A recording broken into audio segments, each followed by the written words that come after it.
They say nothing is more final than death. But what if death wasn't the end? What if someone told you that a young woman, declared dead, buried in a sealed tomb, was heard screaming from inside her own coffin? Tonight, we explore one of the most terrifying stories to ever come out of Central America. A story of mystery, panic, and an unimaginable mistake.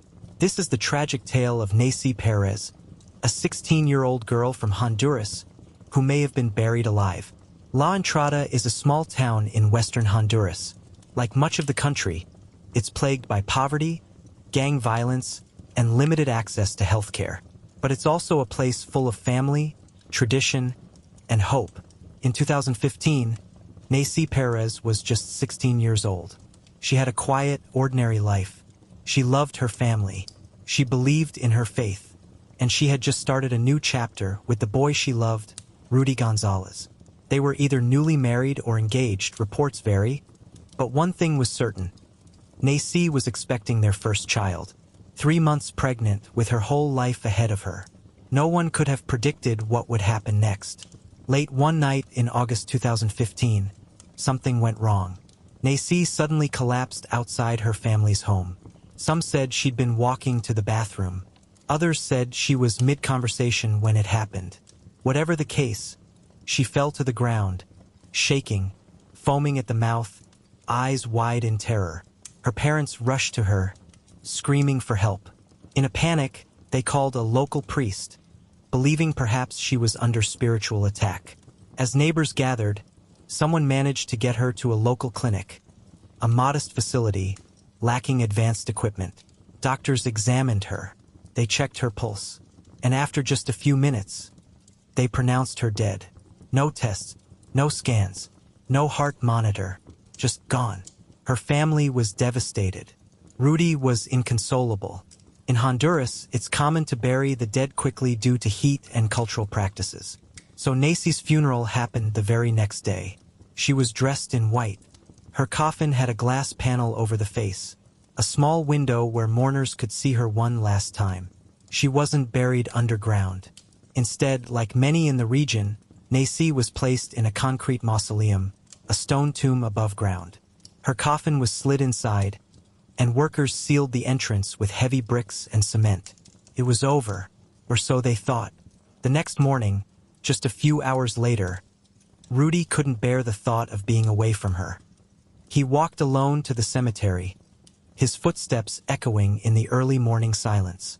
When he reached Nacy's tomb, he sat down, leaning against the cool stone. And that's when he heard it. A sound, then another, scratching, tapping, and then a scream, coming from inside the tomb. Rudy jumped to his feet, his blood running cold. He shouted for help, sprinted to find Nacy's family. Soon, they were all back at the grave, tools in hand, breaking the cement apart. What they discovered inside was a nightmare. When they pulled out the coffin, they were horrified. The glass panel was cracked inward. Nacy's fingertips were bruised and bloody. Her body had shifted inside. She was no longer lying peacefully. She had tried to fight her way out, and she was still warm. They called a vehicle and rushed her back to the clinic, this time begging the staff to do something. Nacy still had a faint heartbeat, but minutes later, it was gone. This time, truly gone. Nacy Perez had suffocated inside her own coffin. She had spent hours, possibly an entire day, alive inside a sealed box of cement and steel, screaming, clawing, gasping for air, until there was none left. So how does something like this happen? Some believe Nacy had suffered a cataleptic episode, a rare neurological condition where the body falls into a trance-like state. Breathing slows, the heart becomes faint, the body becomes stiff. In places with advanced medical equipment, it's detectable. But in rural Honduras, with only basic tools and little training, it may have looked like death. Others suspect epilepsy, or even a panic-induced coma, made worse by pregnancy and emotional stress. There are also spiritual theories. Her family was deeply religious.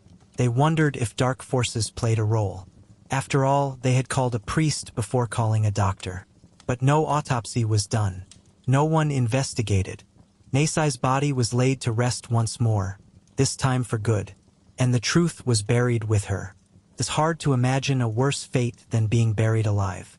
And it's even harder to imagine it happening by mistake. Nancy Perez was young, in love, expecting her first child, and she may have spent her final hours screaming for help, just beyond the reach of the living. We may never know how long she was conscious, or if she knew what was happening, but her story stands as one of the most haunting medical mishaps ever reported. In the end, she wasn't a victim of murder, but she was a victim all the same, of fear, misjudgment, and silence. Thank you for watching Purple Phantom Shorts. If the story sent chills down your spine, remember to like the video. And for more calm but chilling tales from the shadows, subscribe.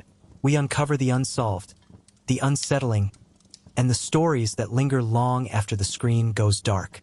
Until next time, sleep well.